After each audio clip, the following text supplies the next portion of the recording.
Hello everybody, welcome back to the James Lawrence Allcott channel. I hope you guys are doing very well. The game between Manchester City and Tottenham Hotspur has finished 3-0 Gündoğan. What? This guy is probably one of the smartest players in the Premier League and is now really flourishing because of the system. I did a video on it earlier in the week on Monday, that my problem with Man City, which is the fact that they're so good, but it also had a look at Gündoğan. But we're going to have a look at it in this video. Bit of tactical analysis, having a look at the goals, what went wrong, what went right. A bit of my sort of calm take maybe on Spurs, but also the problems that they've got at the moment, especially with the sort of with them moving forward. I thought you saw two polar opposites in this game. Before I get into all of that, and of course my halftime reaction, which there was a prediction, which was decent. Anyway, before we get into all of that, two things as ever. If you are new to the channel and you enjoy this video by the end of it, please do consider subscribing. It's always just unbelievable the support that everyone's been giving me since I kind of came back to YouTube. And so if you do feel like doing it, if you do feel like I'm contributing with content that has a little bit of value, then please do hit that subscribe button. It just makes such a huge difference to me. Go on, do it right this second. The other thing, of course, that you can do is like this video right now. I don't know how many we've got in the chat so far, but as soon as you get here, as soon as you get to this moment, hit the like button and then we'll speak no further of it. Now, what we will have a look at now is my first half reaction. So this takes place at half time and then we will get into all the tactical analysis and the fallout from that game between Man City and Spurs after this. So let's see what I said and keep an eye out for my predictions. Right then, guys, it is half-time in the game between Manchester City and Spurs. It is 1-0 to Manchester City. I think this is all things that we were kind of expecting. The styles of play, very similar as well, but some interesting points in there as well. And of course, that penalty decision, which I want to talk about because they generally, I think Carragher lost his way a little bit on that one. Look at the lineups first and foremost. Generally what you would expect from Manchester City at the moment. De Bruyne is not back, of course. Aguero's not in this team. Gabriel Jesus comes back into this starting lineup and Mahrez comes out. It's pure old school Man City. And the selfless role of Gabriel Jesus is something that I'm probably going to save for after this halftime reaction. So that's the setup for Man City. Playing brilliant football. Just, it's so pep. Tottenham made a good few changes. Tanganga came in. And I've got to say, this is the thing I would say about Spurs at halftime. I'm watching this game and I'm thinking Mourinho's hands are tied just a little bit.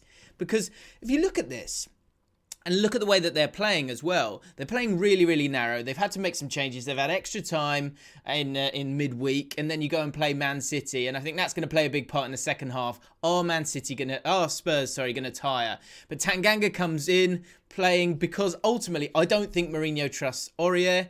Unless he's injured, and I haven't noticed, but I think Tanganga, like one-on-one defending, I think they wanted to put him against Raheem Sterling. Davies on the other side, I think that's a big thing as well. They are screaming for Reguilon. And Ndombele playing in there with Højbjerg instead of someone like Sissoko was interesting as well. And Lucas Moura, Lamela and Son behind Harry Kane. Moura playing again after playing in the game against Everton as well. So a lot of players, Sanchez as well, having to play both games as well. So interesting from Spurs. And are they going to be able to hang in there? Because I think the big thing for Spurs against Man City in this game is obviously the idea that they need to kind of hang in there. And this is what I would say at half-time, is although the stats, of course, are like all over Man City, in this game, look, Kane's hit the post from one moment. Of course, it's him winning his own foul, but we know how Spurs are going to play and we know how Man City are going to play. And so for Spurs, they want us to kind of hang on into that second half.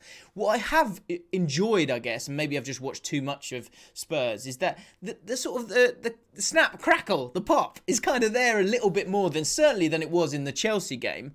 And I feel if you're Mourinho, I think he talks to his team there and goes, we're a little bit unlucky. The reason I say that is because in terms of big chances, there was one on 42 minutes when Sterling has absolutely burnt Davies. They swapped Foden and Sterling and put Sterling on against Davies, and he burnt him down that right-hand side, got the pull back, and Gündoğan's nearly put it away, but ultimately Sanchez puts in a really good block, which is what you're kind of asking from those centre-backs in this game. But apart from that, and of course the penalty, there hasn't been too much, really, that Spurs have had to do. Let's have a quick look at the stats at half-time. 64% to 36, I think, which is probably higher than we maybe would have expected for Spurs. Total shots 2 to 9, I get that, but only one shot on target, which of course is the penalty itself. The penalty, I'll tell you what they've missed out here massively, is how unlucky Højbjerg is. Because I'll tell you what, Højbjerg is doing so much work, which I'll show you live, the work that he was doing in this game. But in terms of the stats already, 4 interceptions in this game.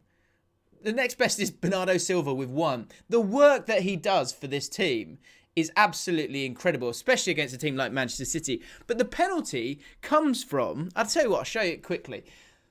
The penalty comes from these 3. And if you look at the average positions in that first half, these 3 are on their own, and they're looking to create those overloads. And you see by the lines that I've created here, the space that they work in between. And often, because the fullback gets pulled out, Højbjerg's got to follow the runner a lot of the time. And that's what he does for that penalty incident. But I'll tell you what, he's so unlucky. Because if Gündoğan does the skill that he's attempting to do and that Højbjerg has read, he wins the ball, and it's another great bit of defending from Højbjerg. Because Gündoğan screws up his skill, he then takes out the man. Carragher's calling him clumsy there. I think he just called him clumsy, then watched the replay, realised and went, I'm going to have to stick with what I was thinking. I think Højbjerg is so unlucky in that moment. And if you take away that penalty, it's 0-0 and Spurs have done their job. Couple of things to touch on. I think Lamela needs to be careful. He always has that little temper, and I think the referee's got eyes on him already. The selfless work of Jesus is completely underrated. I'll talk about that at the end. But the way Man City are defending, as well as the way that they're attacking, it's fantastic. And I've got to say, the prediction for me is that Spurs tire. Surely, with the games that have, the game that they had in midweek, they've got to tire. And I think with that selfless work from Jesus, it's Gündoğan and Silva who are going to be the beneficiaries of this in terms of scoring goals, because they're creating that space and making it very awkward for that back line, which again, I will dive into. So my prediction for this one, I think it actually could be, I can see 3-0 just because I can see Spurs tiring. I think Silva and Gündoğan are going to get goals in this game. And finally, why is Jesus not taking the penalties? The boys in my FPL team, really, really annoying. Anyway, those are my thoughts at half-time. Spurs a little bit unlucky in the context of the game. Come on! Allcott gets it right again. I know I've only got to do like 45 minutes of the game, but it was 1-0. It finished 3-0. Spurs fell away. Gündoğan scored. That's a lot, you know. That deserves a like on its own. Come on. Get in there, lads. As I said, I feel like a big phrase that is used a lot in football is game state. And game state is a big part of all of this. And I think I saw in the chat already, I was going to say anyway, I bet you Jose goes big on the excuses for this one. And it will be because of the penalty. And like I said, I think Højbjerg's really unlucky there. He reads the right move. Gündoğan doesn't execute it properly. And a penalty is given. I didn't think it was totally clumsy in my opinion. But, you know, if you get to 0-0, Spurs feel like they've got a chance and they've got a different energy to them. As the game, and then of course that second goal goes in. We'll go through the goals in just a second. That second goal goes in, the game's over because Spurs are dead on their feet. Let's have a look at the stats and the key men in terms of the stats so far. In this game. 60% to 40% in terms of possession if you have a look on the left-hand side of the screen, sorry. 15 shots to 7 from Spurs, which is probably more than you expected. Bale coming on and did a few bits. Generally, these stats I'm not going to concentrate on too much because I think, look, it was the game we expected. It was probably the outcome that 6-7 times out of 10 you would probably see out of this game. You know, Mourinho was working on the proviso that they stay in the game and are able to, do bits in the second half. What I will say, now go back to the Tottenham-Chelsea game. That I did a reaction on. And what I spoke about then was this bar here. And what I said, if you'll remember, is that they're very, very weak in that first half in these big games. Second half, for about 5 minutes, they have a bit of a go. Then the natural service resumes. And then they have another go because they're losing in the last 15 minutes. It's the exact same thing. Go back to that Spurs-Chelsea video. You'll see me saying the same thing because I've seen this pattern so many times. The top line with Spurs is that there's, looking at this game as on its own, and then there's the sort of macro look of Spurs, which I think I will have to do in a separate video. Let's focus on this game. But in terms of the stats, Gündoğan, of course, unbelievable. We'll run through those goals as well and how he was able to do what he did, how smart he is as a player, and why they're getting what the brilliance that is him. Hopefully, he's not injured for too long. Although, actually, hopefully he is injured for like 3 weeks, just so that we can have an actual title challenge here, because they are absolutely running away with it. Of course, yeah, he was one of the key men for them. SofaScore putting him with an 8.7. I thought one of the interesting things here is defence. Now, the clearances, Ben Davies up there, Zinchenko with 7, but Jules, that's the one. With Jules, there was a real duel between Heung-min Son and Zinchenko. And Zinchenko kept him very, very quiet in this game. Very, very quiet. In terms of quiet games, I thought Foden generally was quite quiet. You can see that by the amount of times he lost the ball. Just didn't really totally click for him in this game. But of course, look, the game was won. And I think he looked a bit more awkward, sort of swapping from left to right. And he was actually almost a bit of a decoy, I would say, for Gündoğan and Bernardo Silva. Defensively, like I said, clearances from him. Dribbled past Ben Davies. He looked out on his feet. And that's what I said in that halftime reaction, and I'll show you this as well, is that the sort of limited attacking ability of the fullbacks for Spurs in this game just means that they just have so few options going forward, and like I say, once that goal goes in, they're on their arse basically.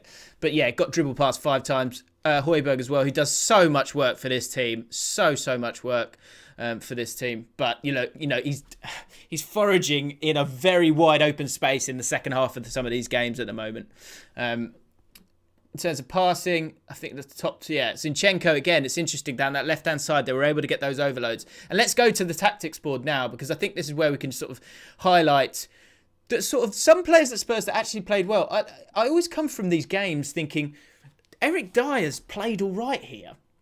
You know, the amount of times he's got the ball, and let's remember with Eric Dyer, this is a player who's played for England as a central midfielder. You know, if you think he's brilliant or not, that's one thing, but he's got generally the passing ability to play international football for a major country in midfield. So he's a good passer of the ball. But what I saw time and again is the amount of times he's got the ball but hasn't got a pass to play.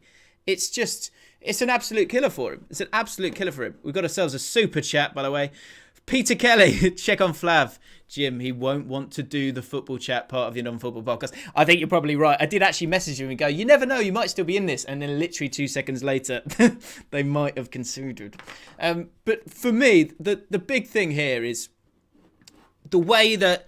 Let's look at the goals here. The way that Man City stretch the play is just so good. And I think we've seen it a lot of times. And we've seen it with the role of Gündoğan in several ways. And like I was saying a few times, the selfless work of Jesus in this game.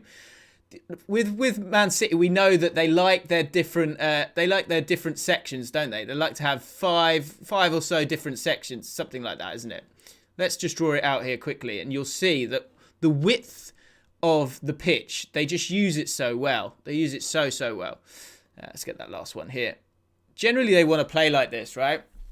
And what they did in this game, which I thought was really interesting, is normally you expect Jesus to play up here. But if you look at the the average positions for both teams, but in particular Man City, what you saw was actually these three on this left-hand side kind of overloading. Son having to come back at different times, played on the right-hand side in the second half. In the first half, it was Lamela on that side. And then through the middle, actually, the pairings was Jesus dropping deep and helping out Rodri. And then it's Bernardo Silva being able to make those runs beyond, or Gündoğan being able to make those runs beyond. And you had a back four that was kind of, didn't know who they were marking a lot of the times. What I was saying at half time about Højbjerg and the work that he does, that works until you've got to go and win the game, is the fact that someone like Ben Davies has to go over to Raheem Sterling, and he often cleans up the third runners, because that's where Man City are so brilliant. And actually, if someone like Jesus, and you saw it last week, in the game between Liverpool and Man City, Foden was that almost false 9, and actually it's these 2 8s that are getting on. The same thing has happened today, because Jesus, if he pins him here, there isn't the space for Silva, there isn't the space for Gündoğan to make those fantastic runs that he does. But actually, a lot of the time I saw Jesus staying out of the way, staying here to create those spaces for them. I saw him dropping deep. His average position had Bernardo Silva, Sterling and Foden and Gündoğan, all ahead of him. All ahead of him throughout the game. So as frustrating as this is, because he's in my FPL team, and people will go, he's not good enough because he's not scoring the goals. The reason he's not scoring the goals is because he's staying away from the penalty box a lot of the time. And the two beneficiaries, as we said, are Gündoğan and Bernardo Silva. And that's why I said at half-time I could see them scoring goals in the second half. And Gündoğan did. First goal, as I've said, I've spoken about it at half-time, so you know how I feel about that. I think they're a little bit unlucky there, Spurs. It kind of is a penalty, but, I mean, come on. Like, if he behaves himself and as I say, executes the skill, then Højbjerg makes a really good, defensive action. The second goal, there is one person to blame. Sissoko comes on for Moura. They put Ndombele further up the pitch, and they put Sissoko in there. I think the reason for that was the fact that the Everton game, Moura played a lot of minutes. It didn't really help them, I didn't think, because I think at least in the first half, and we'll get onto the passing motions of Spurs in a second. But in the first half, at least you had Højbjerg picking up the ball, then Ndombele a little bit further, then Moura in front of him, and you've got that kind of little pattern of play. When it came to this, then they were just on their arse, to be honest, and they didn't really have anything to offer, in my opinion. But the second goal, Sissoko, you'll see it tonight, and I hope they spot this. Yes, it's a great run for Gündoğan, but Gündoğan has this little look over his shoulder. It's fantastic from him. He's so smart. But he has that little look, and Sissoko doesn't track him. He goes behind Sissoko and makes that run. Yes, Lloris has got to save it. Of course he does. That's why you need... This is what I've spoken about. He does let them down at times. But Gündoğan and Sissoko, it shouldn't even get to that point. Gündoğan's one of the most intelligent late runners in football. And I say in football because he has actually been doing it for years. We just all forgot about it. Because when he was at Dortmund, he was fantastic for the exact same thing. Those really smart runs into the box from deep. And because De Bruyne is not in the team, they're having to work as a collective, and he's able to do that. But Sissoko has got to track his man, especially when you see it's Gündoğan. Because if it's Gündoğan, you go, he's going to make a run, isn't he? Because he's on fire at the moment. And it just absolutely kills him for that second goal. The third goal is, again, they're all a lot higher up the pitch at this point. But again, it's smart thinking from Gündoğan. David Sanchez gets himself in, he's turned himself into a meme, I imagine. I can imagine those Twitter guys just straight away just going, right, how do I get that footage so I can kind of turn it into a meme? It's the new Jerome Boateng, because he's on his, I've said it a few times, he's on his arse, literally. Tries to tackle the ball with his head, which is grim. But it's great movement from Gündoğan again. He's so opportunistic. And for a team that it dominates play so much and dominates the position of the pitch, the depth of the pitch, he's so useful. But, if Aguero comes back in and plays, would that tweak the role of Gündoğan? The reason I use these 5 areas as well is what you see with Man City, and this is the final thing I want to talk about, is with Man City, it's about options. So many options all of the time. For Spurs, it's the complete opposite. These 5 areas, everyone's seen that video of Pep Guardiola and how he likes to have different players in those different zones. And that's what they do a lot of the time. And that's what you get with Cancelo, who actually didn't do it as much in this game, but it also allows Rodri to kind of go and look to close down. And I thought defensively Man City were brilliant, but they often actually look to use the space as much as possible. And the centre backs play so wide when they've got the ball. It's absolutely incredible. So they've got players in all of these different lines, and Jesus can come and help there if he needs to and create more overloads on these guys, or he makes his way over there. He had a real free role today. Really selfless role from Jesus. It is really annoying because he isn't in my FPL team, but he's got to come out now. Because, he's making those drops and it creates those spaces. And if he does anything different, then they don't have the same ability to unlock the opposition. What's going to be interesting is Gündoğan can do if he can get back fit for the next game. The final thing I want to say is, like I said, options for Man City. So many passes, so many ways out, so many triangles on the pitch, If you're in trouble here, he's got a pass into Gündoğan's feet. Down the line, he's got Jesus. when it comes to Spurs, they are massively, I've got to say, they are missing Reguilon so badly. So badly. Because if we look at the same idea of kind of pattern of play for Spurs, the problem that Spurs have is they saw something that worked at the start of the season, and it was about being direct, and it was about using the space in behind and going laterally instead of using the width, which is what Man City do. This Spurs team is the polar opposite of the Man City team. But the problem you've got, and what you had earlier in the season, is you had Aurier. Imagine Aurier and Reguilon playing in this game. The options that you create by having a player that is a threat going beyond as much as it is in its position on its own, it just makes such a difference. And I can show it with the boxes once again, because what happened in the second half there is they didn't have a way out, because you've got these two fullbacks who are generally pinned back. And Ben Davies is only ever going to do that, isn't it? He's only ever going to pop back inside. Tanganga's, he's a defensive player as well. They're only going to sit back and do that. There's no concern from the Man City fullbacks that they're going to do what Aurier and Reguilon can do, which is move it forward. I can't do it here. You know what I mean? But like distance it, right? And that's why they're missing Reguilon so badly, because what happens is when you haven't got those options, it then means that if the pass comes from the two centre-backs who had the ball a lot, if it goes out wide, again, you'll see this from the average positions, there isn't an out ball. And if there is, it's Son coming here and he's not got an attacking midfielder with him, or it's Kane making these diagonal runs into these areas again, which he didn't want to do. But often the pass then was always into Højbjerg and then into these middle areas. Now, if you're transitioning really quickly, which I thought they did once or twice, it was okay. If because you go boom, boom, boom, it's lateral, it's quick, you're utilising this space, this massive space that Spurs want to, by being lateral, transitional, quick in your counter-attacking. The problem that I see with this Spurs team is that there's huge confusion. There's huge confusion because once you're pressed by this Man City team, and I think you saw the same with Brighton, you saw the same with Chelsea at different times as well, and you haven't got fullbacks that can progress the ball. I think you saw it a little bit with Bale when he could take a player out of it. You're playing into this central area, and it's just so easy to close down, because if you don't do it quickly, you're not really going to get anywhere, because you're going to go into traffic. This is the problem. With Man City, you have options all of the time.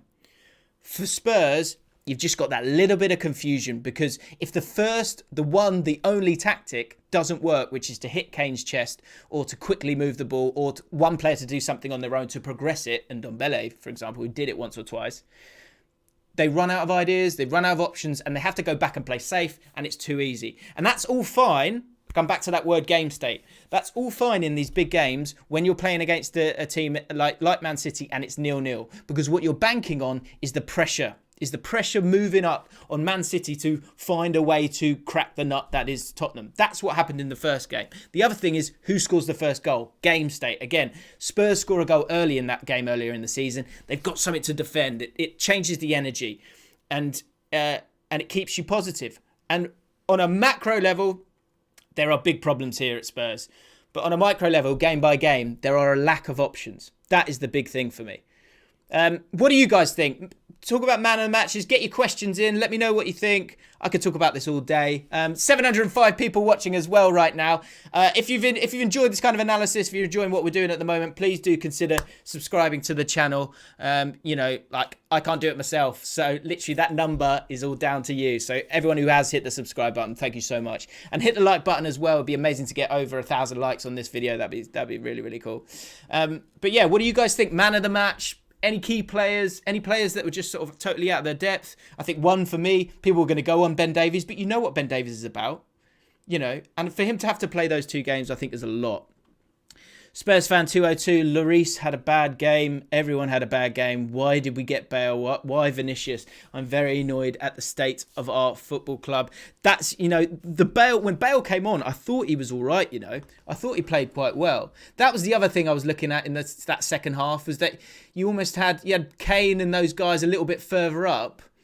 And you saw this actually in the Chelsea game the other week as well. You just had this massive gap This huge gap. I think Dele Alli came on and tried to get on it. But I think what you're seeing as well with that is because it's a team that's not littered with confidence, because it's a negative football club at the moment, you've got players who are kind of hiding and not totally showing the right angles for them a lot of the time. Talk about Zinchenko. I thought Zinchenko was probably... Do you know what? Gündoğan, you have to give man of the match. You have to. You just have to. Like, the guy is so... His IQ is unreal. Like, some players just have that timing of a run. And to do it against teams that defend in the final third is one thing. But I'll tell you what, Zinchenko, to be...